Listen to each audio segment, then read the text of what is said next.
নামই জানে না, সারা বিশ্ব আমার ওসমান হাদির নাম জানে, মির্জা ফখরুল জানে না। তার মানে কি, মির্জা ফখরুল যদি বয়সের ভারে আমার ওসমানের নাম না জানে, তাহলে সে কিভাবে এমপি ইলেকশন করবে? তাহলে সে জনতার দায়িত্ব কিভাবে নেবে? এই নমিনেশন থেকে তাকে বাদ দিতে হবে। নাম পরিবর্তন, আমার ভাইয়ের নামে রাখা, উদ্বোধন, আসলে এগুলো আমি কিছুই চাই না। আমি শুধু চাইছি আমার ভাই বেঁচে থাকুক।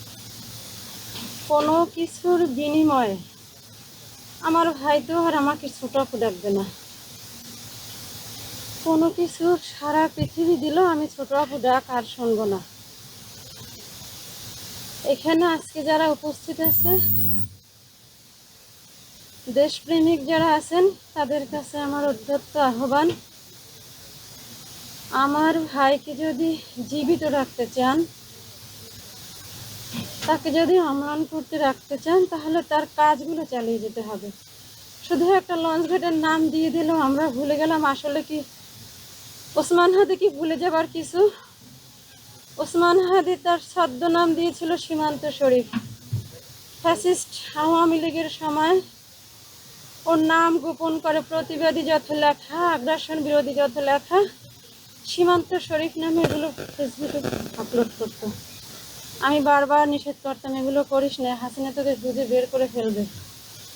ও শুনতো না। ওর রক্তে মাংসে বিপ্লব আর বিপ্লব। দেশের এই ক্লান্তিক অবস্থায় ওর মাথায় ছিল জাতির কিভাবে মুক্তি মিলবে। 54 বছরে কি আমরা মুক্তি পেয়েছি? কেউ বলতে পারবে যে আমরা 71-এ মুক্তি পেয়েছি? আমাদের আজাদি লড়াইটা শুরু হয়েছিল সেই 1757 সালে। আমরা ঢুকে গেলাম একটা দুঃশাসনের মধ্যে, ব্রিটিশের মধ্যে ঢুকে গেলাম। সেই যে মির্জাফরেরা সেই 1757 সাল থেকে মির্জাফরি শুরু করলো, সর্বশেষ আমার ওসমান হাদিকে কই দিয়ে এখন ওরা শান্ত নাই। এটা কি ওসমান হাদিকে মেরে ফেললো? বাংলাদেশকে মারলো, বাংলাদেশকে আরো 1000 বছর পিছিয়ে দিত। আমরা বাংলাদেশপন্থী রাজনীতিবিদ চাই এখানে। আমার বাংলাদেশের স্বাধীন সার্বভৌমত্ব রক্ষা করতে চাই। আমার বাংলাদেশের স্বাধীন সার্বভৌমত্বের উপর যে আঘাত আনবে, সে যত বড় ক্ষমতা সম্পন্ন হোক, এই বাংলাদেশ প্রেমীরা জনগণ তাকে টেনে হিঁচড়ে নামাবে। আপনারা পারবেন না, পারবেন না আপনারা এই কাজটা। আপনারা কি ক্ষমতাকে ভয় পান, ভারতকে ভয় পান, আগ্রাসনকে ভয় পান? আমরা বাংলাদেশের মাটিতে আর কোনো দাদাগিরি সহ্য করব? কোনো দাদাগিরি সহ্য করব না। এই বেগম জিয়াকে দিনের পরে দিন ষোলো প্রয়োজন দিয়ে এই ভারতের প্রেসক্রিপশনে বাংলাদেশ আজকে ভারতের যত রাজাকার আছে ওরা মিলে মিলে বেগম জিয়াকে হত্যাযোগ্য করছে, হত্যা করছে। তারেক জিয়া কেন আন্দোলনের পরে তারেক জিয়া কেন বাংলাদেশ আসতে পারলো না? যেই তারেক জিয়াকে একটা 111 ঘটাইয়া ফ্যাসিস্টরা ভারতকে 111 ঘটাইয়া তারেক জিয়াকে দেশ থেকে বিতাড়িত করছে। আন্দোলনের সাথে সাথে তারেক জিয়ার বাংলাদেশে আসার কথা না? আসতে পারলো না কেন? কারা আসতে বাধা দিছে? সরকারের পক্ষ থেকে বারবার বলছে আমাদের কোনো সমস্যা নাই, আমরা সকল রকমের প্রোটেক্ট দেব, তারপরও তারেক জিয়া কেন আসলো না?